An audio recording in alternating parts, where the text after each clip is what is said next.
Admiral Jake Morrison stood on the bridge of the UES Valiant, watching the stars through the massive viewing port. The ship had been traveling through space for 3 weeks, carrying Earth's diplomatic mission to the outer colonies. Everything seemed peaceful until the communication officer turned around with worry on her face. "Admiral, we're getting an urgent message from the Galactic Council," said Lieutenant Sarah Kim, her fingers dancing over the control panel.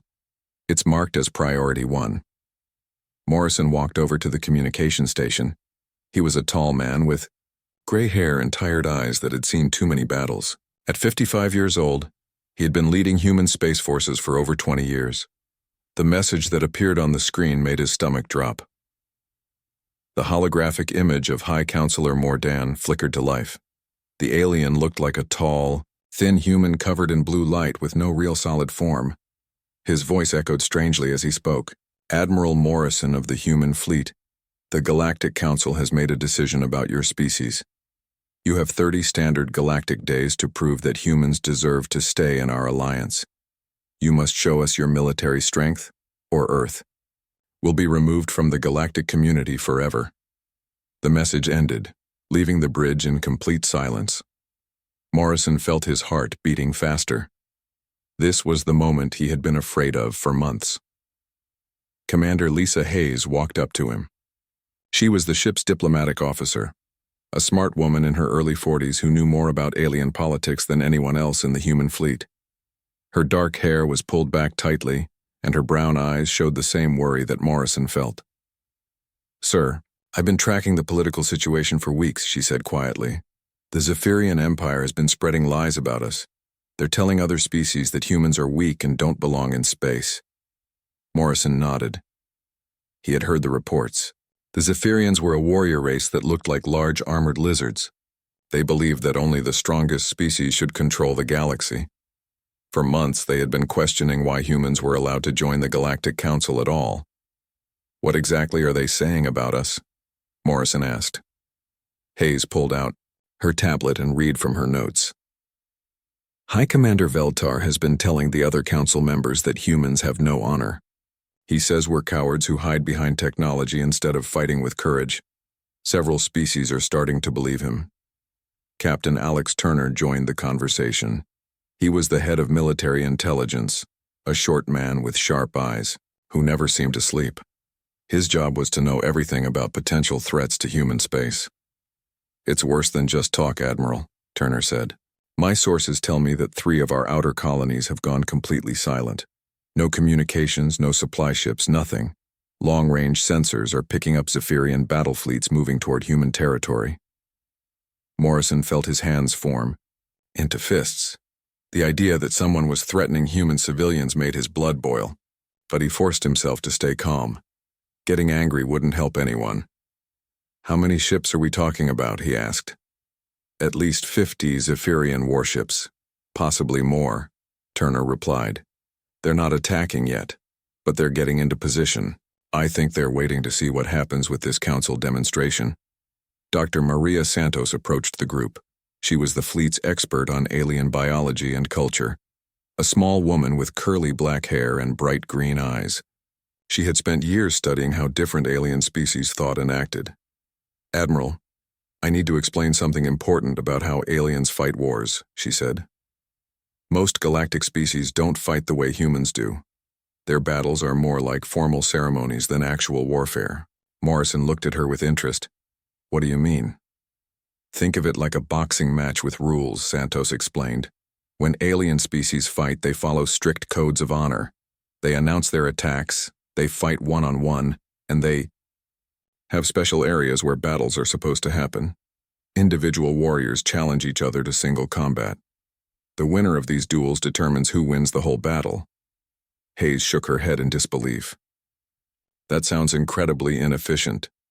"It is," Santos agreed. "But it's how they've been fighting for thousands of years. They see it as honorable and civilized. To them, our human way of fighting would seem cruel and unfair." Turner crossed his arms. "So what happens when we show them how humans really fight?"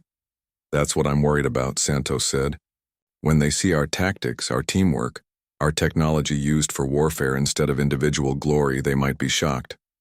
Some species might be impressed, but others might be terrified. Morrison walked back to the viewing port and stared out at the stars. Each point of light could be a star system with planets full of people. Some of those people were human colonists who were counting on him to keep them safe. Others were alien species who might soon see humans as a threat. Commander Hayes, what are our diplomatic options? He asked. Hayes consulted her tablet again. Limited, sir. The council vote was 8-4 in favor of this demonstration. The Krell Collective and the Nereid Federation joined the Zephyrians in questioning our membership. Only the Ethereal Conclave and 3 smaller species voted to keep us without a demonstration. The Krell are the insect-like species, right? Morrison asked. Yes, sir. They're a hive mind that values group cooperation, but their version of warfare is still based on ceremonial battles between champion warriors. The Nereids are aquatic and see war as a form of art, like an underwater dance with weapons. Morrison thought about this information. Every species in the galaxy seemed to approach warfare as some kind of ritual or game, but humans had learned to fight for survival on a planet where resources were limited and enemies were everywhere. Human warfare was about winning completely and protecting your people at any cost. Captain Turner, how long would it take to gather a proper demonstration force? Morrison asked. Turner checked his communications device. I can have 3 Marine divisions ready in 6 days. General Sam Rodriguez is already preparing his troops. We also have Admiral Rebecca Stone's battle fleet within range. The Constitution and 5 other heavy warships could be here in 4 days. What about specialized units? Morrison asked. Colonel Amy Watson's Ghost Battalion is available. They're our best special forces team. We also have full air support, armored divisions, and engineering corps ready to deploy. Morrison made his decision. He turned to face his officers, and they could see the determination in his eyes. Send a message to the Galactic Council. Tell them that humanity accepts their challenge. We'll demonstrate our military capabilities in 30 days as requested. Hayes looked worried. Admiral, are you sure about this? Once we show them what human warfare really looks like, we can't take it back. The galaxy will never see us the same way again. Morrison nodded slowly. I understand the risks, Commander. But we don't have a choice. If we refuse, they'll kick us out of the galactic community anyway. Our colonies will be defenseless against the Zephyrians or anyone else who wants to attack us. He walked over to the ship's communication system and opened a channel to Earth Command. This is Admiral Morrison aboard the UES Valiant. I need to speak with Fleet Command immediately. We have a situation that requires our full military response. As he waited for the connection to Earth, Morrison looked around at his officers. These people had served with him for years. They trusted him to make the right decisions, even when those decisions might change everything. Ladies and gentlemen, in 30 days we're going to show the galaxy what a human army really looks like. I just hope they're ready for it.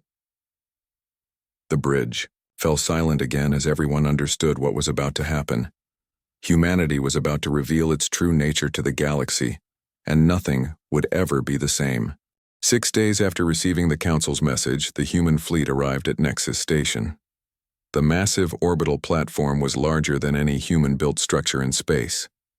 It looked like a giant metal city floating among the stars, with countless docking bays, communication towers, and living quarters for thousands of alien diplomats. Admiral Morrison stood on the bridge watching the station grow larger as they approached. Dozens of alien ships surrounded Nexus Station, each one different from the others. Some looked like organic creatures made of metal, while others appeared to be carved from single pieces of crystal or stone. Quite a sight, isn't it? Said General Sam Rodriguez as he joined Morrison at the viewing port. Rodriguez was a stocky man with broad shoulders and hands that showed years of military service. He commanded all human ground forces and had been fighting in various conflicts for over 30 years. It's impressive, Morrison agreed. But I'm more interested in what's inside. How are our preparations going? Rodriguez smiled grimly. 3 full Marine divisions are already aboard the transport ships. The Liberty Bell, New Frontier, and Rising Dawn are loaded with everything we need. My troops have been training for this moment their entire careers.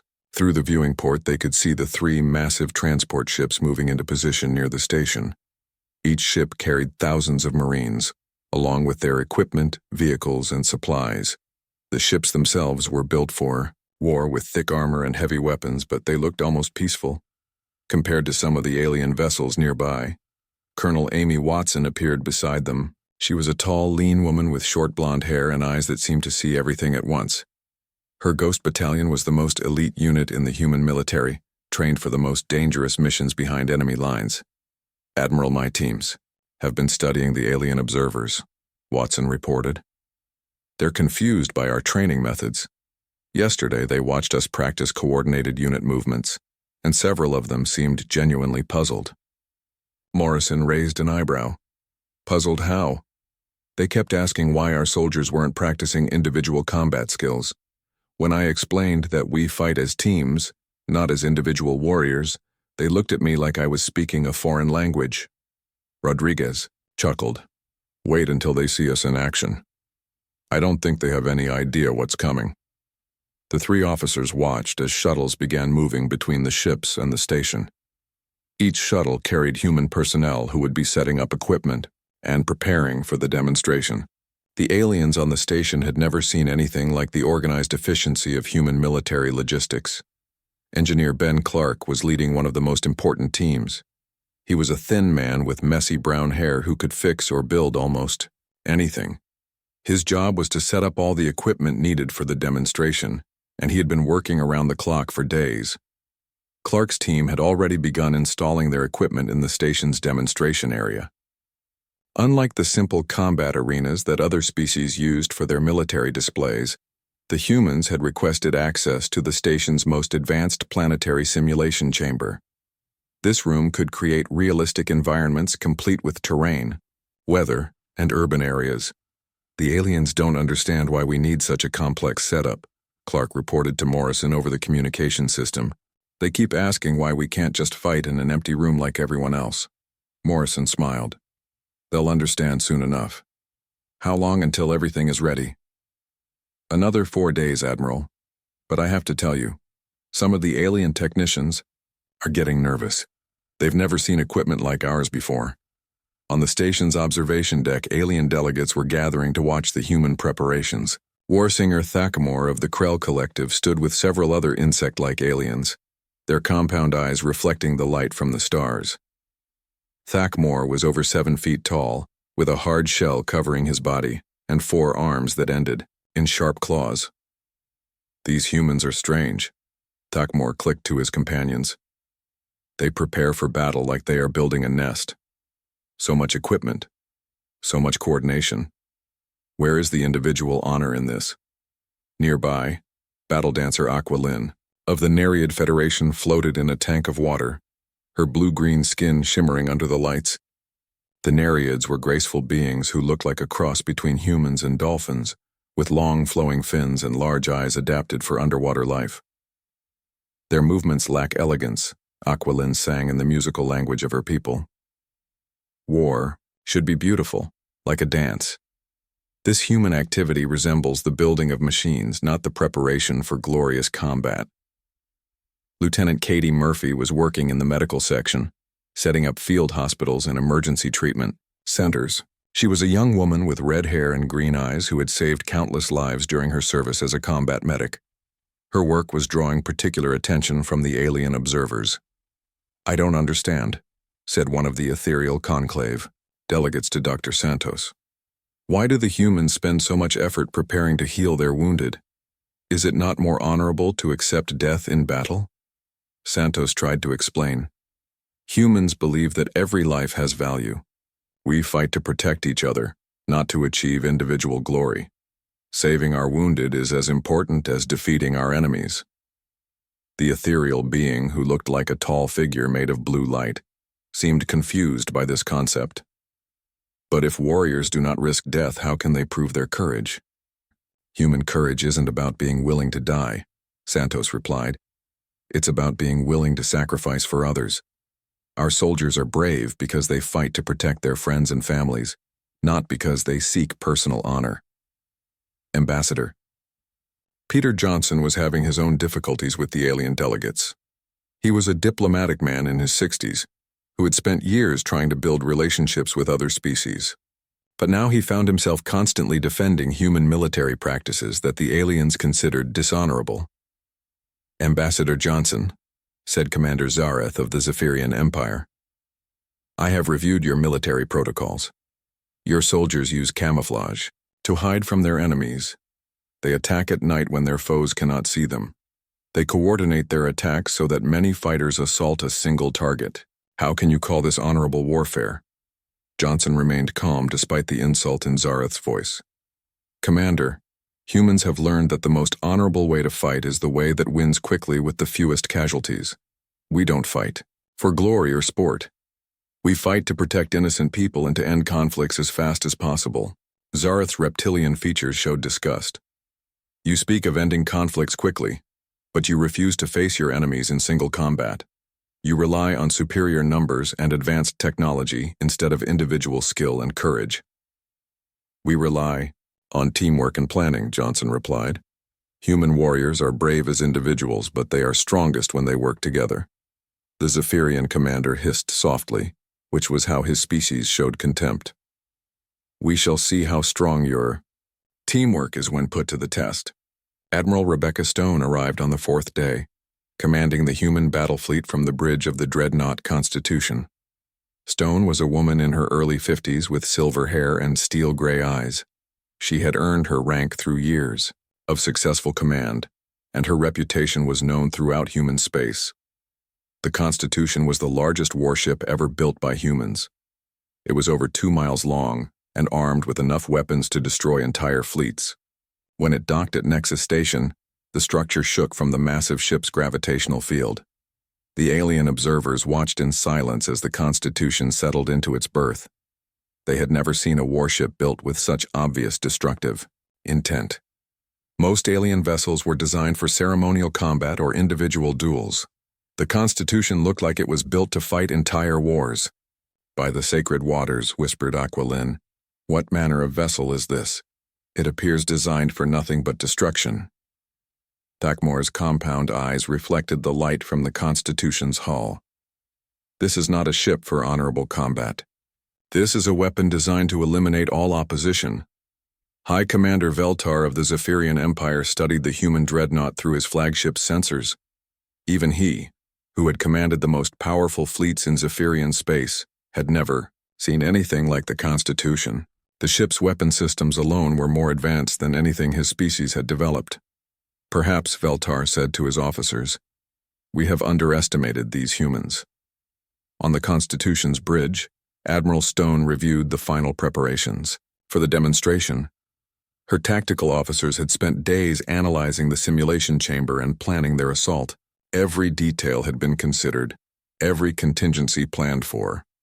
"Admiral Morrison," Stone said over the communication system, "my fleet is ready. We have 5 heavy cruisers, 12 destroyers, and 36 fighters prepared for the demonstration. Whatever these aliens are expecting, I guarantee they're not ready for what we're about to show them." Morrison nodded as he looked out at the assembled alien fleet. Ships from 12 different species surrounded Nexus Station, their crews watching and waiting to see what humanity would do. In less than 24 hours, the demonstration would begin. The Grand Assembly Chamber of Nexus Station was filled with alien delegates from across the galaxy. High Counselor Morden floated at the center of the room, his ethereal form casting blue light on the walls. Around him sat representatives from 12 different species, each one eager to see what the humans would do. Admiral Morrison entered the chamber wearing his dress uniform, with General Rodriguez and Colonel Watson walking beside him. The 3 humans looked small compared to some of the alien delegates, but they carried themselves with quiet confidence that made several observers shift uncomfortably in their seats. "Representatives of the Galactic Council," Mordan spoke in his echoing voice, "we gathered today to witness the military demonstration of the human species. The scenario has been prepared according to standard protocols." The massive holographic display in the center of the chamber lit up, showing a detailed 3-dimensional map of a fortified military base. The base was surrounded by high walls, defensive towers, and automated weapon systems. Red dots marked the positions of holographic enemy forces that would defend the location. War singer Thakmor clicked his mandibles together as he studied the display. "A simple challenge," he said to his fellow Krell delegates. "The objective is clear. Any honorable warrior would announce their presence, challenge the defenders to single combat, and prove their worth through individual skill." Battle dancer Aqualin swam gracefully in her water tank, her fins moving in patterns that showed her agreement. The most elegant approach would be to dance through the defenses, avoiding unnecessary conflict while demonstrating superior skill and artistry. High Commander Veltar leaned forward in his seat, his reptilian eyes focused on the human officers. "Let us see if these humans have the courage to face their enemies directly, or if they will resort to cowardly tactics." Admiral Morrison stepped forward and addressed the assembly. "Members of the Galactic Council, humanity accepts this challenge. We will capture and hold the objective using standard human military doctrine." Several alien delegates exchanged glances. The word doctrine was unfamiliar to them. Most species approached warfare as an art form or a test of individual honor, not as a systematic science with established methods and procedures. The holographic display shifted to show the planetary simulation chamber where the demonstration would take place. The chamber was enormous, large enough to contain realistic terrain including hills, forests, and urban areas. The fortified base sat in the center, surrounded by open ground that would challenge any attacking force. Captain Tony Wright led the first group of human Marines into the simulation chamber. Wright was a veteran officer with 20 years of combat experience, and his calm demeanor never changed whether he was drinking coffee or facing enemy fire. Behind him came 50 Marines from different units, each one carrying equipment that the alien observers had never seen before. The aliens expected the humans to march directly toward the base and announce their challenge to the defenders. Instead, Wright's Marines immediately spread out and disappeared into the simulated terrain. Within minutes, they had vanished completely from sight. "Where did they go?" asked one of the Nereid delegates, her musical voice showing confusion. Dr. Santos, who was providing commentary for the alien observers, explained what was happening. "The Marines are conducting reconnaissance operations. They need to gather information about enemy positions, defensive capabilities, and potential weaknesses before beginning their assault." Thakmor's compound eyes reflected his bewilderment. "But how can they prove their individual courage if they hide from their enemies? Where is the honor in avoiding combat?" "Human honor comes from completing the mission successfully while protecting their teammates," Santos replied. "They're not avoiding combat. They're preparing for it." On the tactical display, the alien delegates could see small dots moving around the base's perimeter. These dots represented Sergeant Kelly Brooks and her reconnaissance squad, who were using advanced sensors and camouflage technology to map every detail of the enemy defenses. Brooks was a small woman with sharp eyes who could move through any terrain without being detected. She had been doing reconnaissance work for over 10 years, and she could gather more information in 1 hour than most alien species collected in weeks of formal observation. "Target positions confirmed," Brooks whispered into her communication device. 12 defensive towers, 6 automated weapon systems, approximately 200 holographic defenders.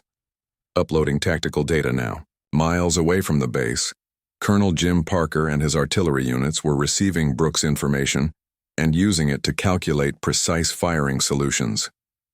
Parker was a tall man with steady hands who could place artillery shells within inches of their intended targets.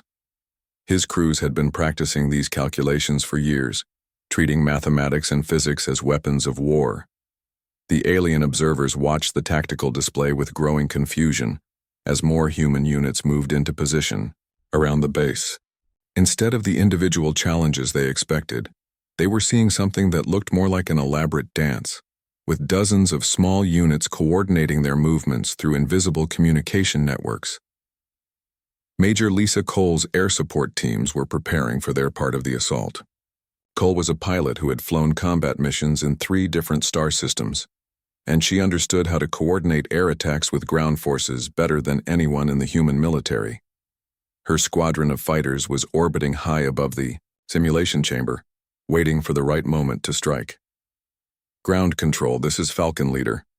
Cole spoke into her headset. We have visual contact with the target, awaiting your orders. The first shock came when the humans finally began their assault. The alien delegates expected to see individual warriors charging toward the base, announcing their challenges and engaging in single combat with the defenders. Instead, they witnessed something completely different. Lieutenant Danny Ross and his sniper team opened fire from concealed positions over a mile away from the base. Ross was a quiet man who rarely spoke, but his rifle could eliminate targets with perfect accuracy at distances that most aliens considered impossible. His first shots took out the base's communication systems and several key defensive positions. The holographic defenders never even saw where the shots came from. To the alien observers, it looked like the base's defenses were failing for no apparent reason. This is impossible, hissed Commander Zareth. How can they attack from such distances? Where is the honor in striking an enemy who cannot even see you? Before anyone could answer, Corporal Nancy Price's demolitions team struck the base's outer walls. Price was an expert with explosives who could breach any fortification, and she had spent hours studying the base's construction through the reconnaissance data. Her charges were placed with surgical precision, creating new routes of advance exactly where the assault teams needed them. The explosions echoed through the simulation chamber as sections of the base's walls collapsed in clouds of dust and debris. But these weren't random destructions. Each explosion was carefully calculated to support the overall assault plan. Captain Wright's Marines moved through the gaps in the walls like water flowing downhill, each squad covering the others as they advanced. The coordination was so smooth that it looked almost effortless, but it represented years of training and countless hours of practice. The holographic defenders tried to respond, but they found themselves facing attacks from multiple directions, simultaneously.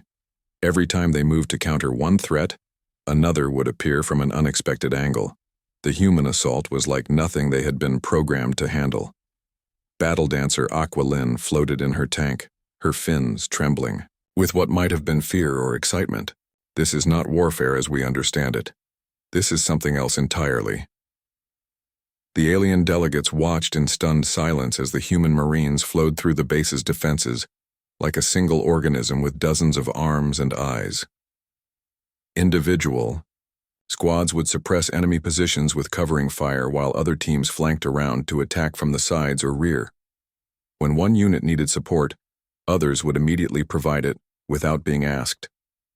Lieutenant Sarah Mitchell's communications team coordinated the entire assault through encrypted radio networks that allowed instant communication between all units. Mitchell was a young officer who could manage dozens of radio frequencies at once, ensuring that every Marine knew exactly what was happening and what they needed to do next.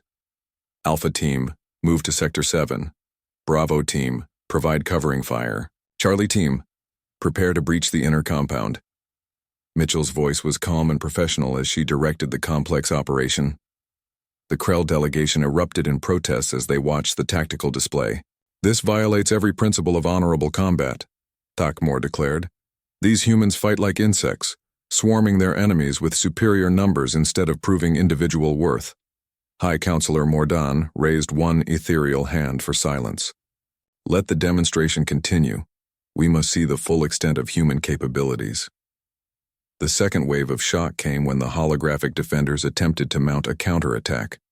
The alien observers expected this to develop into a series of individual duels between human and holographic warriors. Instead, the second phase of the demonstration began when the holographic enemies inside the base started to adapt and fight back.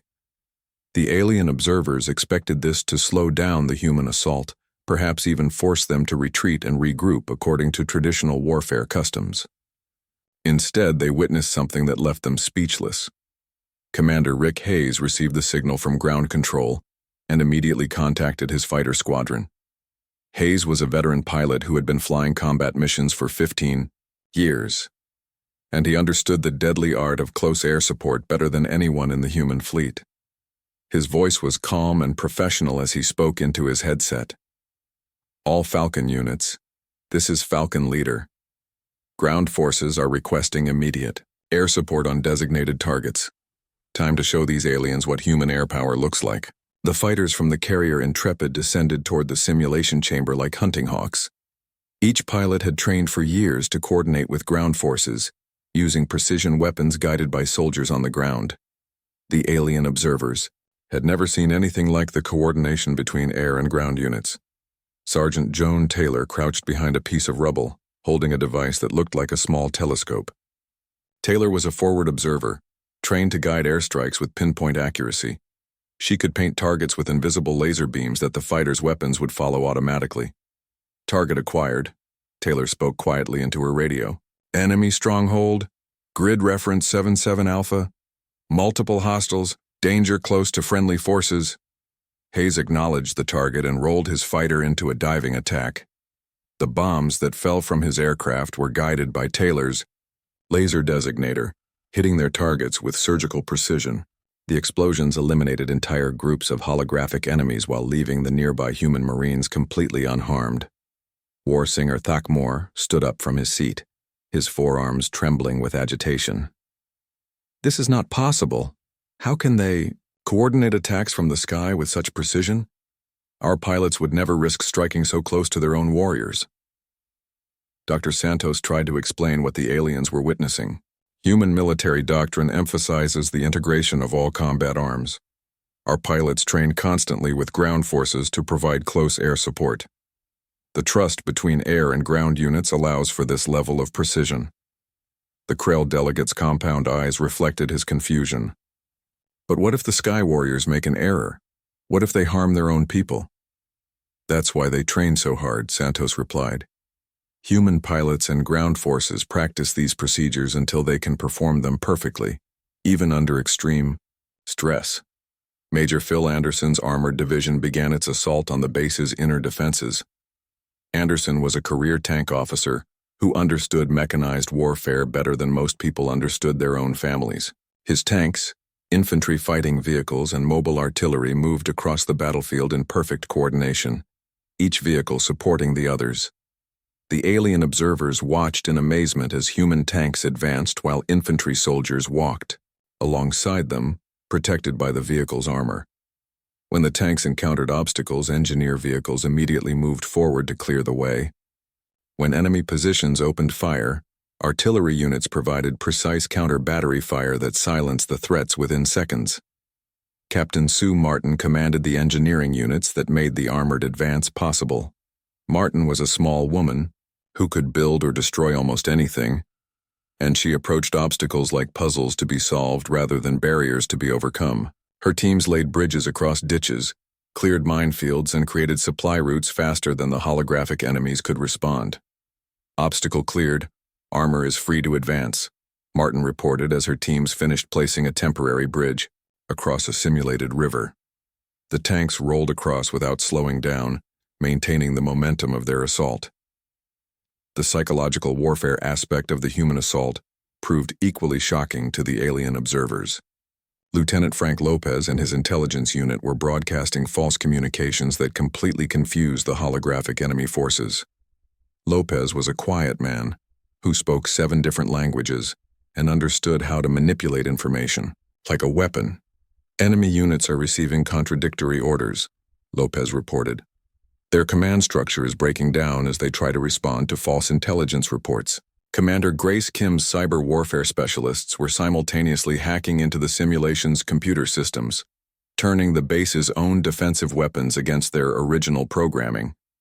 Kim was a young officer who could make computers do things their designers never intended, and she treated enemy networks like territories to be conquered. I've gained access to their automated defense grid, Kim announced, turning their weapon systems against them now. The alien delegates watched in horror as the base's own defensive towers began firing on the holographic defenders instead of the attacking humans.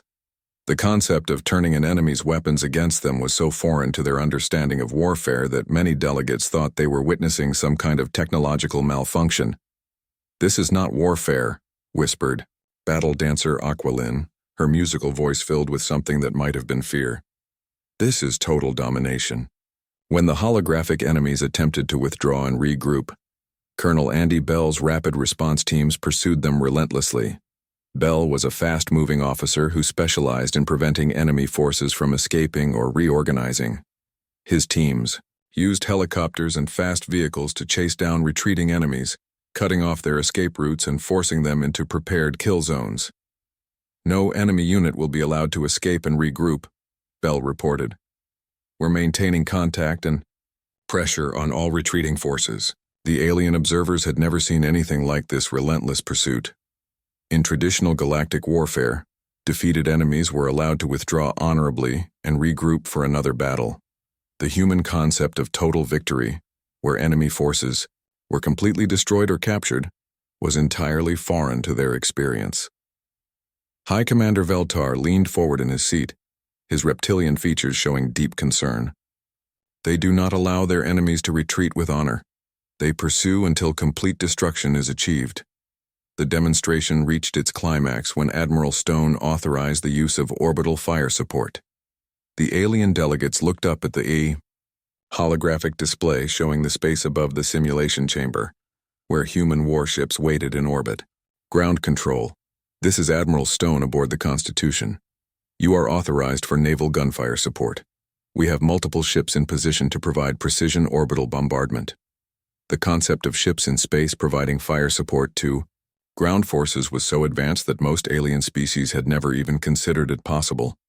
The coordination required between space-based and ground-based units represented a level of military integration that was beyond their understanding. "Captain, right-mark targets for orbital bombardment, using a device that could communicate directly with the ships in space. The weapons that fell from orbit were guided with the same precision as the airstrikes, eliminating enemy strongholds with devastating accuracy." The explosions from orbital bombardment shook the entire simulation chamber. The alien observers could feel the vibrations through the station's hull, even though they knew the weapons were only holographic simulations. The sheer scale of destruction that human forces could bring to bear was beyond anything they had imagined. "By the sacred waters," Aquilin sang in a voice filled with awe and terror, "they can rain destruction from the stars themselves." Thakmor's compound eyes reflected the light from the explosions as he turned to his fellow delegates. "This is not a military force. This is a force of nature. They fight like the storms that reshape planets." The final shock came when the humans demonstrated their ability to coordinate multiple types of attacks simultaneously. Airstrikes, artillery fire, orbital bombardment, and ground assaults all happened at the same time, creating a symphony of destruction that overwhelmed every defensive system in the base. Lieutenant Sarah Mitchell coordinated the entire operation through communication networks that connected every unit, from individual soldiers to ships in orbit. Her voice remained calm and professional as she managed the most complex military operation any of the alien observers had ever witnessed. "All units, final assault phase is commencing. Air support, artillery, and naval gunfire are coordinated. Ground forces, execute assault plan Charlie." The human Marines flowed through the base's remaining defenses like an unstoppable tide. Every obstacle was overcome, every enemy position was neutralized, and every objective was captured with efficiency that seemed almost mechanical in its perfection. Commander Zareth stood up from his seat, his voice barely controlled as he spoke.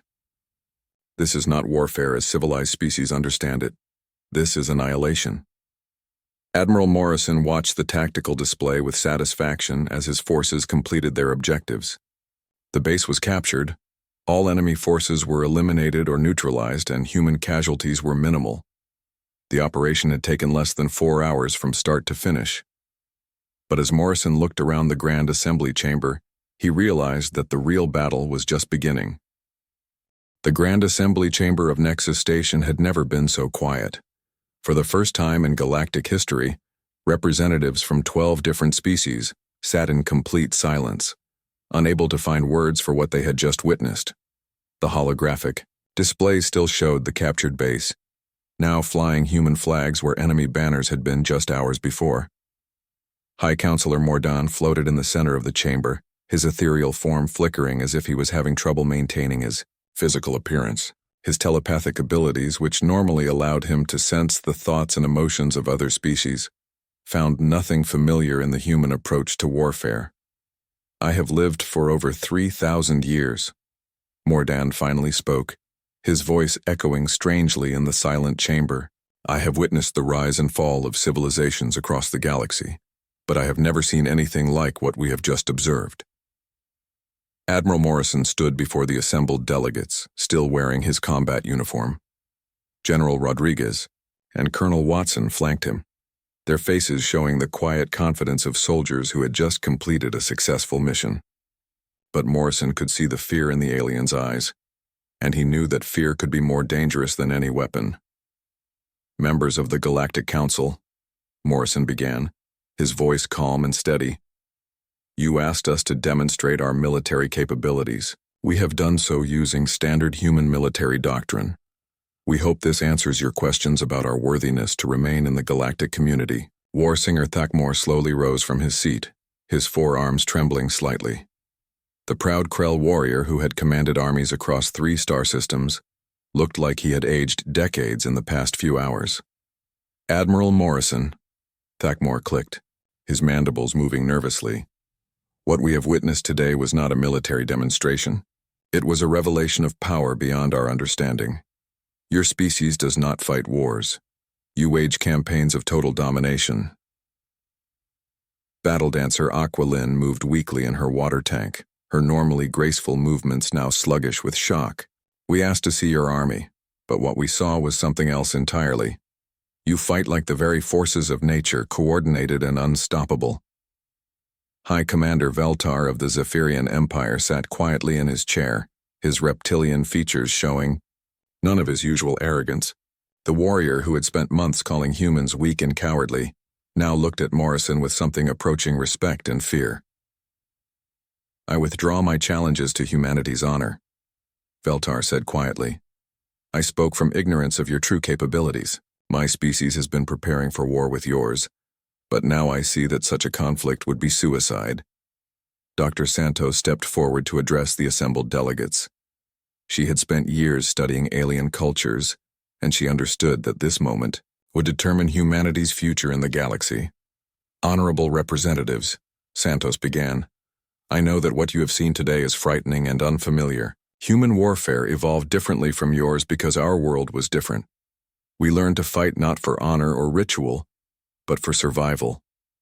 She activated a holographic display showing Earth's history, with images of ancient battlefields and modern conflicts.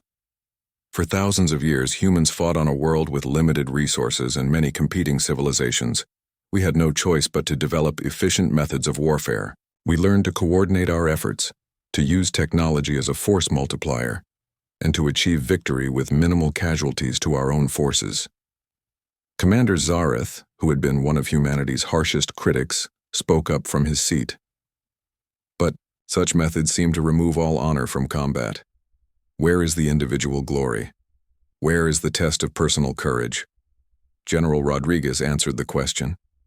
Our honor comes from protecting those who cannot protect themselves. Our courage is shown by risking our lives for our comrades. Human warriors fight as teams because together we are stronger than any individual could ever be. Your concept of warfare is based on efficiency rather than artistry, observed Aqualin. You seek to end conflicts quickly rather than to make them beautiful. Colonel Watson nodded. The most beautiful war is the one that ends quickly with the fewest deaths. Human soldiers don't fight to prove their individual worth. They fight to go home to their families. Admiral Stone's voice came through the communication system from the Constitution. Council members, I want you to understand something important. Everything you witnessed today was humanity holding back. We used conventional weapons and standard tactics. We have capabilities that we did not demonstrate because we hoped they would not be necessary. This statement caused a ripple of fear to pass through the alien delegates. If what they had seen was humans being restrained, what would happen if humanity ever decided to wage war without limits? High Counselor Morden raised one ethereal hand for attention. Admiral Morrison, your demonstration has answered our questions about military capability, but it has raised new questions about your intentions. A species with such overwhelming power could easily dominate the galaxy. How can we trust that you will not use these abilities to conquer other worlds? Morrison had been expecting this question. Counselor Mordan, humans have had nuclear weapons capable of destroying our entire planet for over 80 years. We have had space travel for 60 years. If we wanted to conquer the galaxy, we would have started long ago. He walked closer to the center of the chamber, addressing each alien delegation directly. Humanity seeks cooperation, not conquest. We want to trade with other species, to learn from your cultures, and to work together to solve the problems that face all of us. But we will not allow anyone to threaten human colonies or attack innocent people.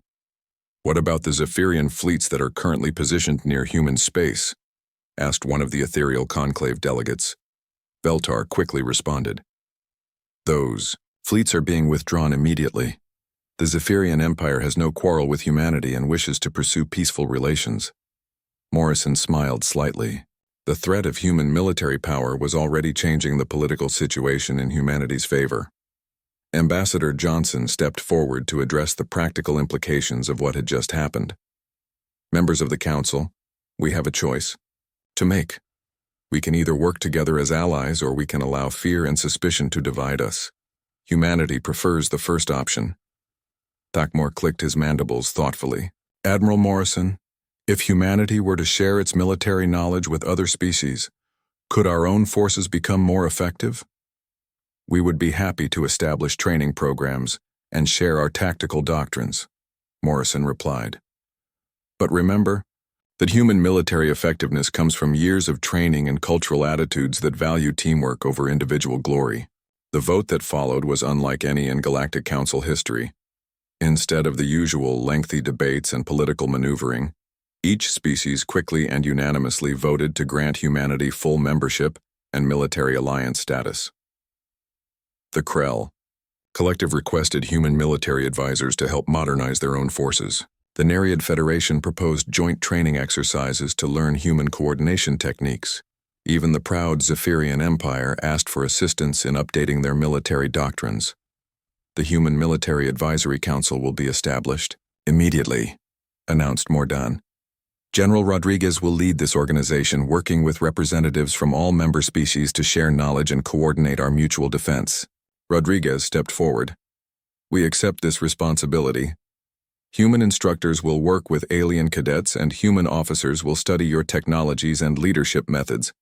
Together, we will be stronger than any of us could be alone. Admiral, Stone's voice came through the communication system again. Long-range sensors are confirming the withdrawal of Zephyrian forces from human space. All threats to human colonies have been neutralized. The demonstration had achieved more than anyone had hoped. Not only had humanity proven its military worthiness, but it had established itself as the galaxy's new military superpower, while simultaneously offering to share that power with its allies. Commander Zareth approached Morrison after the formal session ended. Admiral, I owe you an apology. I called your people cowards and questioned your honor. I was wrong about everything. Morrison extended his hand in the human gesture of friendship. Commander, we all make mistakes when we don't understand each other. What matters is that we learn from those mistakes and work together going forward. As the alien delegates prepared to return to their homeworlds, carrying news of humanity's incredible military capabilities, Dr. Santos made one final observation. Today marks the beginning of a new era in galactic politics. Warfare will never be the same again. But more importantly, peace will be stronger because all of us understand the true cost of conflict. The holographic displays showed human ships beginning their journey back to Earth, carrying with them the knowledge that humanity had not only survived its test, but had emerged as the galaxy's protector. The shock at the Galactic Council had transformed into respect, and fear had become the foundation of a lasting peace. Young alien cadets would soon be learning human tactics at the new Interspecies Military Academy. Human officers would study alien technologies and cultural approaches to leadership. The galaxy had been forever changed by the answer to a simple question.